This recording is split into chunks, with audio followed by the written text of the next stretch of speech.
സത്യത്തിൽ ഇന്ന് സോഷ്യൽ മീഡിയയിൽ ഏറ്റവും കൂടുതൽ ഓടിക്കൊണ്ടിരിക്കുന്ന ഒരു വാർത്തയാണ് Narendra Modi ask Trump to buy oil from the Russia for 30 days. അതായത് 30 ദിവസത്തിന് ഇന്ത്യ റഷ്യയിൽ നിന്ന് എണ്ണ വാങ്ങട്ടെ എന്ന് മോദി സമ്മതം ചോദിച്ചു എന്ന തരത്തിലുള്ള ഒരുപാട് വാർത്തകളാണ് ഇന്ന് സോഷ്യൽ മീഡിയയിൽ പ്രചരിക്കുന്നത്. ഇപ്പോൾ കോൺഗ്രസിൻ്റെ നേതാക്കളും ഓപ്പോസിഷൻ പാർട്ടീസും ഇതിനെ ഒരുപാട് വിമർശിച്ച് രംഗത്ത് വന്നിട്ടുണ്ട്. നമ്മുടെ കോൺഗ്രസിൻ്റെ പ്രമുഖ നേതാവായ മല്ലികാർജുൻ ഖാർഗെ പറഞ്ഞിട്ടുള്ളത് മോദിക്ക് എന്തെങ്കിലും ചെയ്യണമെങ്കിൽ ട്രംപ് സമ്മതിക്കണം. അതായത് മോദി രാജ്യത്തിൻ്റെ ഒരു ആത്മാഭിമാനം അടിയറവ് പറയിപ്പിച്ചു. അതേപോലെ തന്നെ മോദി ട്രംപിന് മുന്നിൽ കീഴടങ്ങി ഇന്ത്യയുടെ പ്രസിഡന്റ് ഡൊണാൾഡ് ട്രംപാണ് തുടങ്ങിയിട്ടുള്ള ഒരുപാട് ട്രോളുകളാണ് സോഷ്യൽ മീഡിയയിൽ ഇന്ന് ഓടിക്കൊണ്ടിരിക്കുന്നത്. സത്യത്തിൽ ഈ വാർത്തയുടെ യാഥാർത്ഥ്യം എന്താണ്? ഇതിൻ്റെ പിന്നിലുള്ള സത്യം, ഫാക്റ്റ് നമുക്കൊന്ന് ചെക്ക് ചെയ്ത് നോക്കിയാലോ? അപ്പോൾ നമുക്ക് ഒരാളെ ആശ്രയിക്കേണ്ട കാര്യമില്ല. നിങ്ങളെ മൊബൈൽ ഫോണിൽ AI എന്ന് പറഞ്ഞിട്ടുള്ള ഒരു ഓപ്ഷൻ ഉണ്ട്, ChatGPT, ജെമിനി. നിങ്ങൾക്ക് ജെമിനിയോട് സഹായം ചോദിക്കാം. ജെമിനിയിൽ പോയിട്ട് ഇങ്ങനെ ഒന്ന് സെർച്ച് ചെയ്താൽ മതി, did Modi ask America to buy oil from Russia. അപ്പോൾ അതിൽ ഒരുപാട് ഡീറ്റെയിൽസ് വരും. അതിൻ്റെ ശരിയായിട്ടുള്ള യാഥാർത്ഥ്യം എന്താണ്? ശരിക്കും മോദി ട്രംപിന് മുമ്പിൽ കീഴടങ്ങിയോ? ChatGPT പറയുന്നത് എന്താണെന്നറിയോ? No, prime minister Narendra Modi did not ask any united state to buy oil from Russia. In fact the situation is opposite. The US has consistently pressure India to stop purchasing Russian oil from the invasion of Ukraine. അതായത് Gemini പറയുന്നത്, ChatGPT പറയുന്നത് ഒരിക്കലും നമ്മുടെ പ്രധാനമന്ത്രിയായിട്ടുള്ള നരേന്ദ്രമോദി ട്രംപിനോട് ഒരിക്കലും സഹായം ചോദിച്ചിട്ടില്ല എന്ന് മാത്രമല്ല, ട്രംപ് ഇന്ത്യക്കുമേൽ ഒരുപാട് പ്രഷറാണ് നൽകുന്നത്. അതായത് റഷ്യയിൽ നിന്ന് എണ്ണ വാങ്ങുന്നത് നിർത്താൻ വേണ്ടിയിട്ട് ഇന്ത്യ ഇതുവരെ ഒരിക്കലും ഇത് അംഗീകരിച്ചിട്ടില്ല. പിന്നെ എങ്ങനെയാണ് ട്രംപിനോട് ഒരു ഇളവ് ചോദിക്കുന്നത്? ആ ഒരു വാർത്തയ്ക്ക് തന്നെ ഒരു പ്രസക്തിയില്ല. കാരണം എന്താണെന്ന് വെച്ച് കഴിഞ്ഞാൽ ഇന്ത്യ റഷ്യയിൽ നിന്ന് എണ്ണ വാങ്ങുന്നത് നിർത്തിയിട്ടേ ഇല്ല.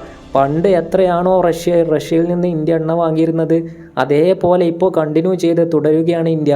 പിന്നെ എങ്ങനെയാണ് ഒരു ഇളവിനുള്ള പ്രസക്തി? അപ്പോൾ ഈ ഒരു വാർത്ത കാണുന്നവരെ ഒരുപാട് തെറ്റിദ്ധരിപ്പിക്കും. അന്ധമായ രാഷ്ട്രീയ വിരോധം വെച്ചിട്ട് ഇങ്ങനെയുള്ള വാർത്തകൾ ദയവായിട്ട് കൊടുക്കരുത് എന്ന് മാത്രമാണ് അഭ്യർത്ഥിക്കാനുള്ളത്. ഇതിൻ്റെ ബാക്കി ഡീറ്റെയിൽസ് ഒന്ന് പറഞ്ഞു തരാം. 2026 തുടക്കത്തിലാണ് ഈ ഒരു സംഭവത്തിൻ്റെ തുടക്കം. അന്ന് അമേരിക്കൻ പ്രസിഡന്റ് ഡൊണാൾഡ് ട്രംപ് ഇന്ത്യയോട് പറയാണ്, നിങ്ങൾ റഷ്യയുടെ എണ്ണ വാങ്ങുന്നത് നിർത്തിക്കോളി, അവസാനിപ്പിച്ചോളി എന്ന് പറഞ്ഞിട്ട് ഒരു പ്രസ്താവന ഇറക്കി. പകരം $500 മില്യൺ വിലയുള്ള അമേരിക്കൻ ഊർജ്ജവും മറ്റുള്ള സാധനങ്ങളൊക്കെ ഇന്ത്യക്ക് തരാം. അങ്ങനെ ഒരു വ്യാപാര കരാറാണ് ട്രംപ് അന്ന് പ്രഖ്യാപിച്ചത്.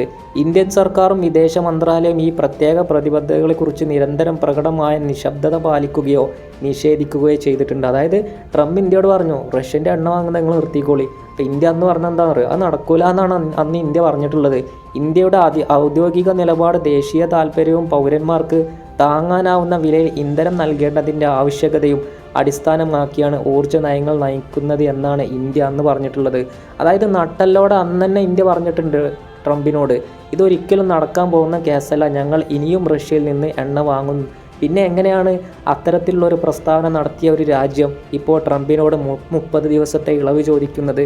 സത്യത്തിൽ അടിസ്ഥാനരഹിതമായൊരു വാർത്തയാണ് ഇന്ന് സോഷ്യൽ മീഡിയയിലൂടെ പ്രമുഖ മാധ്യമങ്ങളിലൂടെയൊക്കെയും ഓടിക്കൊണ്ടിരിക്കുന്നത്. രാഷ്ട്രീയമാവാം, പക്ഷേ അന്ധമായ രാഷ്ട്രീയ വിരോധം അത് നല്ലതല്ല. ഈ ഒരു വാർത്തയ്ക്ക് തന്നെ ഒരു പ്രസക്തിയില്ല. കാരണം എന്താണെന്ന് പറഞ്ഞു കഴിഞ്ഞാൽ, പണ്ട് എത്രയാണോ ഇന്ത്യ റഷ്യയിൽ നിന്ന് എണ്ണ വാങ്ങിയിരുന്നത് അതേപോലെ ഇപ്പോഴും വാങ്ങുന്നുണ്ട്. അതിലൊരു കുറവും സംഭവിച്ചിട്ടില്ല. ഇനി ഭാവിയിൽ സംഭവിക്കുമെന്നറിയില്ല. കാരണം ഇന്ത്യ US വ്യാപാര കരാർ ഇതുവരെ വന്നിട്ടില്ല. ആ ഒരു വ്യാപാര കരാർ വന്നു കഴിഞ്ഞാൽ ചിലപ്പോൾ റഷ്യയിൽ നിന്ന് വാങ്ങുന്നത് കുറച്ചേക്കാം. അത് ഇതുവരെ ഒരു തീരുമാനം ആയിട്ടില്ല. ഈ ഒരു വ്യാപാര കരാർ എന്താണെന്ന് അറിയാത്തവർക്ക് വേണ്ടിയിട്ട്, അതായത് അമേരിക്കയിൽ നിന്ന് ഇന്ത്യയിലേക്ക് ഇറക്കുമതി ചെയ്യുന്ന സാധനങ്ങളുടെ ടാക്സ് 25% നിന്ന് 18% കുറയും. അപ്പോൾ ആ ഒരു കുറയുന്നതിൻ്റെ ആ ഒരു റിസൾട്ടായിട്ട് ഇന്ത്യയിലെ ചെറിയ ഫ്രൂട്ട്സ്, വാൽനട്ട്സ് തുടങ്ങിയ സാധനങ്ങളുടെ വില ഒറ്റയടിക്ക് കുറയും.